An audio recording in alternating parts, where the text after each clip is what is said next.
some no's. And I think that's kind of like a big, people don't want to hear that. People want the safe play. They want the guarantee. They want the home run out of the box, when in reality is, get out there, knock on some doors, and using your example, and get some no's, because all of those no's that you collect are valuable learnings. It's going to help you the very next approach get a little bit better.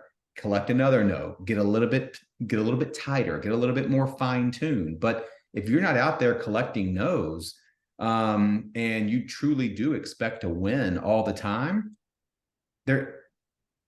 that won't last. That's not sustainable. That's not a path for growth. Yeah, well, it's funny because I'm sure I knocked a super nice guy at the house, but I was like, he just was like, hey, like you didn't have, it's hard to tell like how credible you are. But I said I have a podcast. Like, let me listen to your podcast, and then you can come back with like a visual, because right now it's a book that I started writing, then put on the back burner, and now of all the projects I've worked on, I feel like that's the one that needs to get out there, and so I've kind of gone back to it, and it's really interesting. I believe in God. I believe that God is looking out for all of us, and and it's really interesting because I wrote that a long time ago, but now reading it just now, I read it a tiny bit before we jumped on the call because I need to work on it, obviously. And it's interesting because I read it, and it's just like every single time I've ever read a little bit of it, it has like resonated with me, probably more than other things I've written. And I'm like, I don't know how in the world this hasn't been put out yet, but we're gonna get it out. And it was cool talking with him. He's like, yeah, just come back with a visual, and it's funny. Will happen, but there's no limit, man. That's for sure. No. Yeah. Cool. Well, we'll just jump into it. I appreciate the pre-chat though, and congrats on helping out your customer or your client, and talking through them with it. It sounds like it was a productive conversation. Absolutely. Yeah. Cool. Well, welcome back to Yield Today with Dallin Candland. I'm here with Aaron Trahan. He is a performance coach and helping out with high performance, and just excited to talk with him. And he has a long history of helping companies increase their performance. Now he's brought that to the human level. Excited to jump in. Let's jump in, Aaron. Yeah, thanks for having me. I'm excited to be here. Absolutely. So when you look at all the companies you've worked with so far, what would you say are like some of the biggest things that they got wrong that you like had to like fix, so you had to help, or you had to diagnose for them?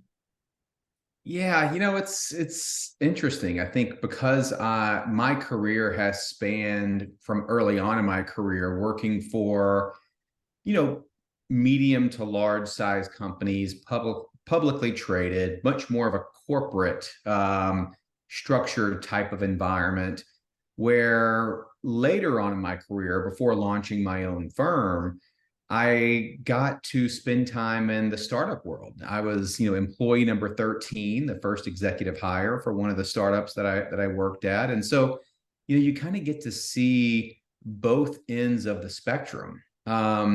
And obviously, with hindsight being 2020, you could always look back and say, they got that wrong. We did this right. This was a brilliant move. This was a bonehead move.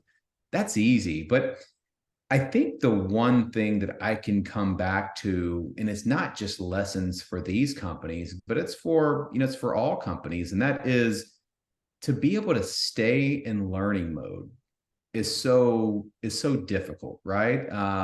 Especially after a company has success. One of the companies I worked for was 100-year-old company, and it's easy to say, stay in learning mode, stay open-minded, always stress test the things that you're doing, but it's much more difficult to put that into practice. And so being able to be mentally flexible enough to bring in people from the outside, build teams that are surrounded and made up of people smarter than you, so that you as the leader can stay in learning mode, where you're always looking to learn. You're never trying to be the smartest one in the room. You want to be, if you can, the weakest one in the room, because that's just going to accelerate the learning curve. So, I think and especially true today, we're just in such a fast-paced, so rapidly evolving environments. You know, being in that position to stay open-minded, learn, don't get stuck in your ways, and be able to pivot when necessary, is critical. It's kind of like the great saying goes, being a lifelong learner is a guaranteed sustainable competitive advantage. A lot of people know that on the surface, but far too many leaders and companies, especially after they've tasted a little bit of success, can truly build that into the culture and keep it into the culture over the long term. Yeah, I think implementing something into culture is it's not a sticky note, because sticky notes get taken off all the time. It's like, okay, well, we tried that. It has to be built deep inside to bring forth that growth. And we see what happens, like with, Apple gets praised for their customer service all the time. How it's like, we want to hear what somebody's saying because they might be having a rough day. We love that they have their tech, but really there's a deeper mission here. And I think that's cool when a company or a person is able to do that and to sort of detach themselves. How much of your work is, and with companies and what you do now, is detachment? Yeah, I would say there's a good portion of my client base that are entrepreneurial, startup founders. And so it is, when you're a startup founder, when you're the driving force, when you're the visionary, when you are, the fuel source for driving an organization forward, you're playing the role. Sure, your title may be founder or CEO, but really what you are is you're a business athlete. You're looking at all areas of the business and really trying to understand. You have your hands in, you're wearing many different hats. So around the term detachment is so important, because the biggest thing that some of those startup entrepreneurs and founders need is that insight partnership that someone like me can provide, of saying, hey, let's step out of the business for a second. Let's, go at a higher level. Let's look down on the quote unquote machine to see why things are the way they are. Why was this put in place? Why is this working like this? And being able to step out, detach, zoom out, and look down on everything is so important to gaining the awareness, gaining the clarity on things that you just can't see when you're so involved in the details and can't detach, from the day to day. Because that's a very difficult balance. It's kind of what I refer to as the zoom in, zoom out approach. And that's being able to zoom in, get your hands dirty, be very tactical, understand the, more intimate operations of the business, but then be able to zoom out, be strategic, understand the why things are happening, kind of using the Toyota 5 why scenario, that if something breaks, don't just go in there and put a Band-Aid on it. Ask why up to 3 to 5 times if you need to truly identify what are the root causes. Yes, this may have happened caused by this, but what was the true root cause? And when we can solve that, it truly becomes a sustainable fix versus, just trying to plug some holes, plug some leaks with bubble gum, only for them to keep popping up in the coming weeks and months. It gets really frustrating when you put in those Band-Aid solutions and then they come off. I had that happen a bunch of times in college, where I was less accepting of my ADHD and stuff. And so I wanted to have like this perfect morning routine, this perfect different thing that wasn't really built specifically for me. And so what would happen is that I'd come up with something and it'd go good for a couple of days. And then, I'd get really excited and I'd do something else. And I completely forget about my perfect system. Like I had this dream system at one point in college, and it was, it was reading and all these different things. And it's like, remember the acronym and whatever. And it worked good for a couple of days. But then when a bunch of things happened in one day and I wasn't able to do all of them, I was really frustrated. And so it really is important to have those things that, really are built for you from the ground up. And I think that is what everybody listening to this needs to understand and figure out, is that what we're sharing is a lot of tools, perspectives, insights, some gems, some things we've dug up. But a lot of this is on your plate. This is up to you to figure out for yourself. This is your journey or opportunity.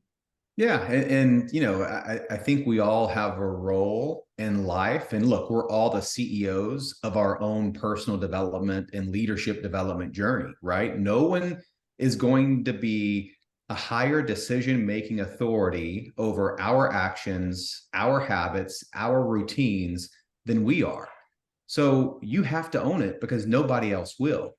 So when you're thinking about prioritizing the priorities, we're all going to have a host of different priorities, but the true art and science comes in to being able to consistently, effectively prioritize your priorities. So a good question to just always sit back and ask yourself is, what am I optimizing for? Why is this important? What's my goal? And why is this perfect routine or this element of the routine? Where does this get me? Does it get me to my goal?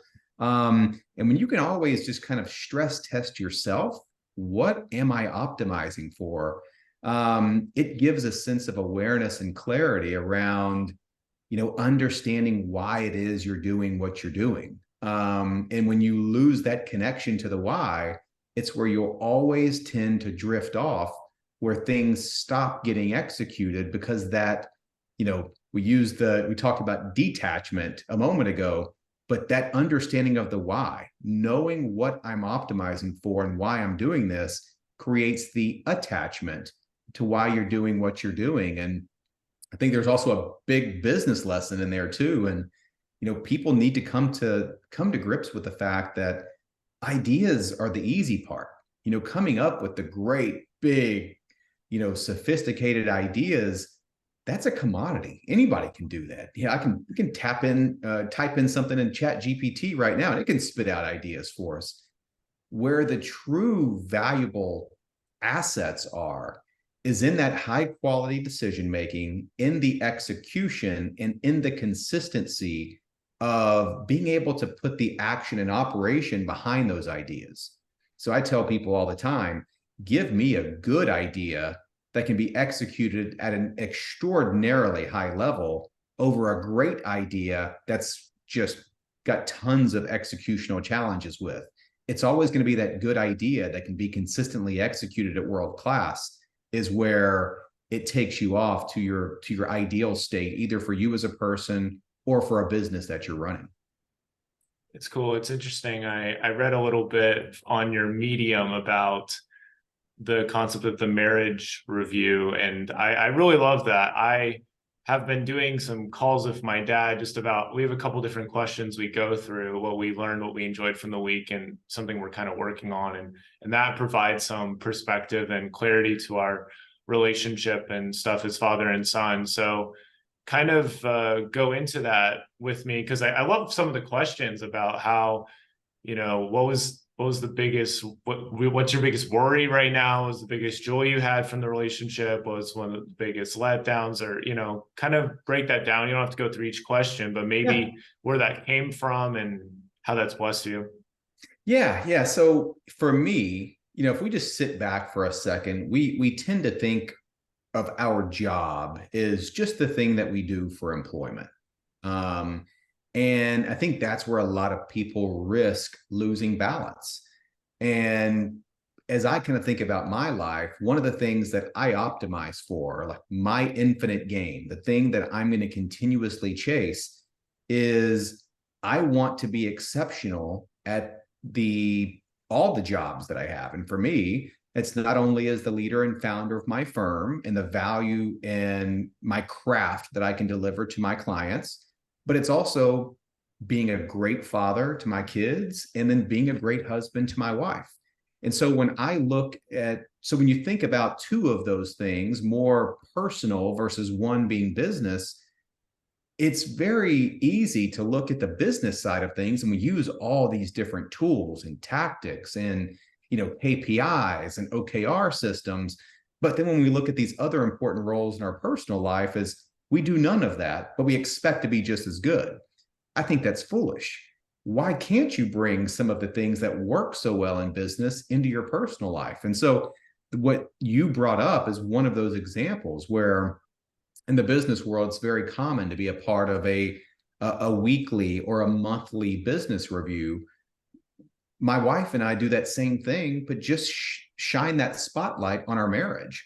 So every month we have a monthly marriage review where we get ourselves out of the house. It's best paired with a date night. So you're not, these aren't hallway conversations. It's not while you're tossing one kid to your partner. It's create a forum, create a space at which these conversations can be had, and the space for yourself to actually be a good listener. These are not debates. These are listening exercises.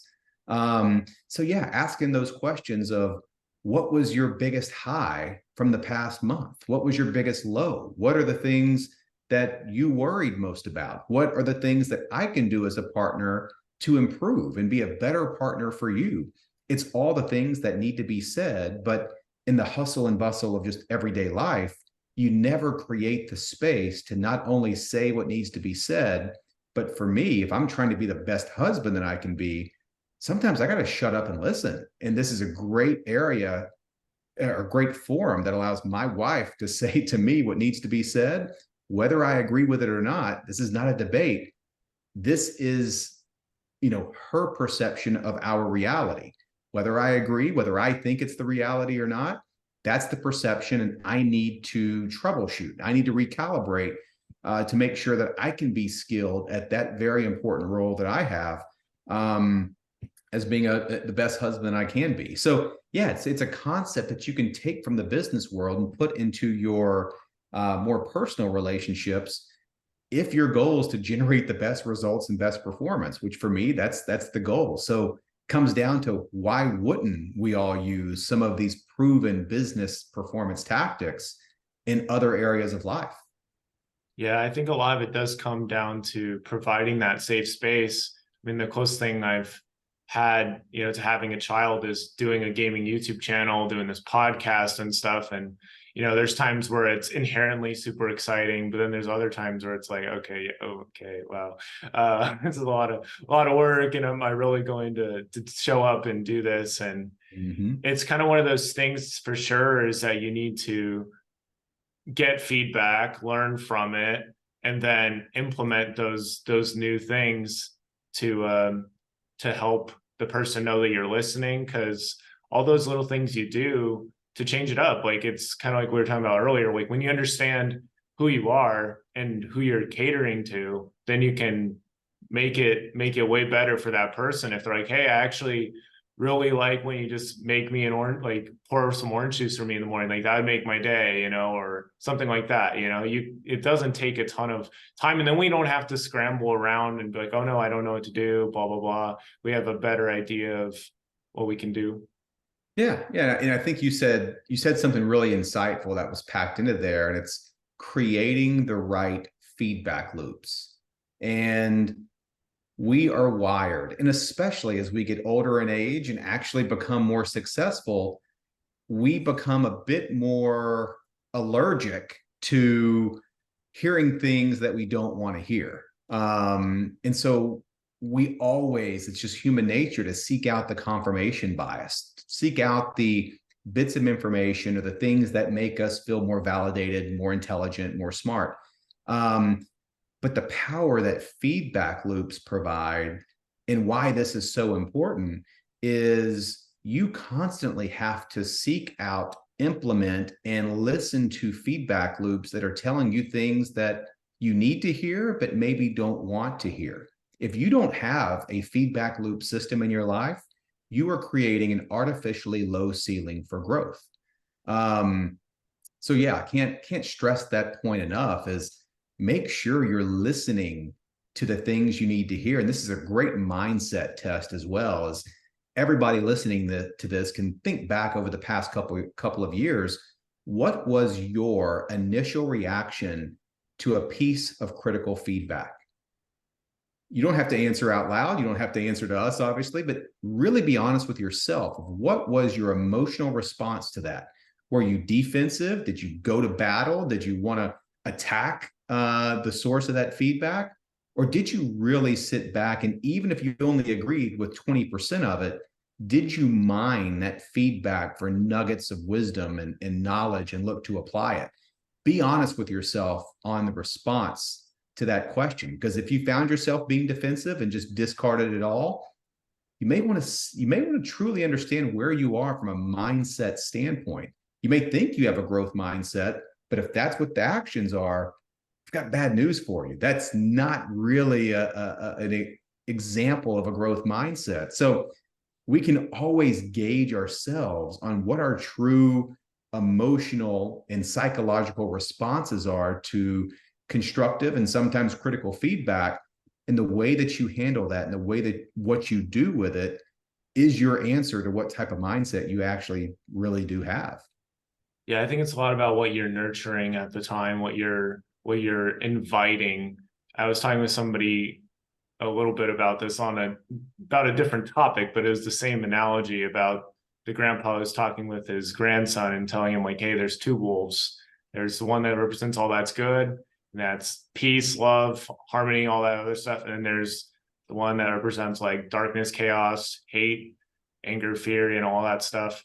And they're fighting each other all the time. And the kid's like, okay, well, which one's going to win? And he's like, it's the one you feed, And so I think that exercise you just laid out for us is key, because a lot of it is like, which one do I want to feed in this moment is critical, because you look at this in a lot of different ways. Is sometimes the best way to win the battle is to walk away for a time, to like literally take yourself out, do a timeout. There's reasons why in a basketball game, when the other team is starting to get some ridiculous, stupid momentum, coach is like, hey, time out. We're losing some traction. We regroup. We're like, hey guys, like we gotta do something, because we're losing some traction. And I think that's the beautiful thing about life, is you can always pull a timeout with yourself. And I'm still trying to figure out a better way to do it in my day-to-day life now, but I did a pretty good job of it at some points in college, and I had some questions I asked myself. But that's super useful to take yourself out of the game. Yeah, take yourself out of the game and just clearly understand what the chain reaction is. And our thoughts are so powerful. And just like you said in the two wolves scenario, which I've always loved that story, it's absolutely true. The one that wins is the one you feed.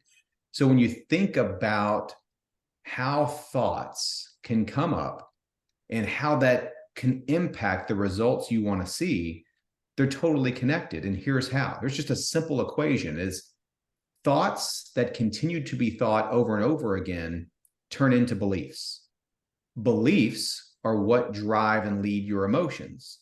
Your emotional state is what drives your behaviors, and your behaviors is always what will be the input to the results that you see from an output standpoint. So you should never be confused around what results you're generating. You can always tie the results that you're experiencing in your life today back to the thoughts that you had, because thoughts lead to beliefs, which lead to emotions, but leads to behavior, which leads to your results. So when you understand that, you're never confused about the results that you're generating, because it always starts with your thoughts.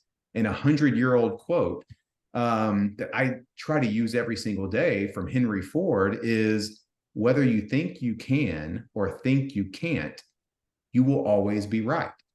And it just shows the power of thoughts and mindset. There's no difference from a biological makeup from Elon Musk versus a chronic underachiever, except mindset, thoughts, beliefs, and the ability to put action behind it. It's not that much more complicated than that.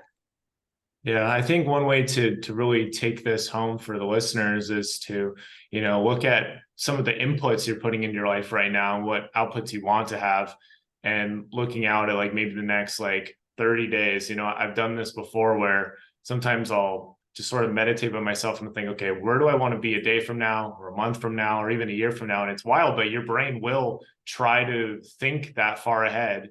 And So you won't know exactly where you're going, of course, but having something to hold on to, or some kind of North Star of some kind, can really help push you along. And it has blown my mind a couple of times where I've been like, okay, what do I want to get done a week from now? I was like, oh yeah, I have this coming up actually, and I need to make sure I make that happen. So I think that is one way to take this home, is just to consider, you know, what do you want to have in the next like 30 days, 90 days?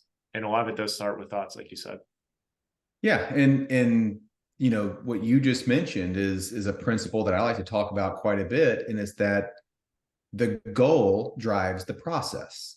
So if you're truly aware and you've got clarity around what the goal is, you can then understand what process is going to take me there. Whether you achieve or don't achieve the goal should never come as a surprise. All you got to do is examine what your process is. What are you doing today, tomorrow, this week, and then zoom out. Is doing this for the next week and the next week and the next week going to get me to my goal at the very end of the month? And so the more that that process is aligned to the goal, the higher the probability of goal achievement. If your New Year's resolution is to lose 25 pounds, but you haven't changed anything with your diet or with your exercise, your process is dramatically misaligned with your goal. So you should have no expectation of goal achievement. As a matter of fact, there is a massive probability that because your process doesn't support your goal, you're not going to see goal achievement or come anywhere close to it. So all of these things don't have to be a mystery. As long as you have the right mental frameworks, the mental models, the tools and systems in place, these things are all very clear. And so the process should always be driven by the goal. And if there's alignment there, I think you're going to start achieving more of your goals. Yeah, I just love the concept of taking it a day at a time. And I love what you brought here of like zooming in. I think of like zooming in really, really clear, like very far. And you're like, oh, wow, yeah, we definitely need to work on that. And then you work on that and like do some little touch ups. Then we zoom out. It's like, okay, this, and then you just sort of zoom in, zoom out. And I think it's important to not zoom in too much. It's important not to zoom out too much. And do you have any last thoughts on that, and any other tips, and how do we get in touch with you, Aaron? Yeah. I think, when it comes to, I just kind of want to reiterate what you said. I think when you think about that goal, it shouldn't be something that you stay fixated on or, put too much emphasis on. Think of the goal. It is that North Star. It's that thing that's pulling you in that direction. Where the focus needs to be is looking at what's the very next step. What's the step after that? And so think of it as a mountain. If your goal is a big blinking sign at the top of the mountains that says, come get me, if you just look at that, you'll never create a clear path to get there. You've got to look down at the very next steps, create the path, get to base camp 1, then the base camp 2, and on up the mountain. And I think that's so important. And what shows up underneath that is the consistency. Keep showing up. No matter what obstacles, no matter what gets thrown your way, the biggest killer to goal achievement is inaction. And so even if it's the small incremental 1% gains day after day that feel seemingly insignificant, doesn't matter. Keep showing up. I just can't stress that enough, is that the biggest reason that goals fail is because people lose the consistency. People lose as you talked about, the perfect routine. I think prioritize smaller steps that you can have relentless consistency on versus big steps that risk inconsistency. Stay consistent, keep making that very next step. And I think that's where you'll see success. And so I'm constantly sharing these type of frameworks and mental models out to the world. So feel free to connect with me on LinkedIn. Let's have a jam session. That's where I'm most active and where I share most of my thought work. You can visit the website of www.performancemindsetcoaching.co. that will be live here in the next 24 to 48 hours, actually. And then, yeah, if you are looking to save yourself time and really find a way to accelerate your path to the next level, I'd love to have that conversation to see how we may be able to work together. It really does start so small, because I had this thought today, and we talked about this a little briefly, is, I had this crazy thought to go knock a door and try to get a pre-order for my book. And I was like, didn't really want to do it. And then I had a friend call me, and all of a sudden now I'm outside on a walk, and I walk by this house and I'm like, now just go for it. It's like one door. There was one day in door-to-door sales, I knocked 102 doors. I did get one sale. So of course I can knock one door for my own thing, something I'm way more passionate about. And the guy was super nice, and I don't know what it'll lead to. I'm not saying that's the answer. I'm saying that was the answer today. And so it just got me in the right mindset. It's like, okay, he gave me some feedback. Now I can work on this. And so it's just going to change from day to day. But if you are willing to commit to that student learning, staying a student, man, you're going to be in great spot. Yeah. And I would just echo, check out Aaron on LinkedIn. He's just getting started. He's got some awesome stuff coming. So thanks for coming on, man. Absolutely. Thanks for having me. Yeah. Was there anything else you wanted to throw on the fire? I wasn't sure if you had anything else. No, I think you hit the nail on the head. Is the worst thing that you can do if you're serious about achieving your goals is inaction. It's the killer of all things. And so progress is going to look different for all of us. And it's even going to look different for you, depending on the day, depending on the week.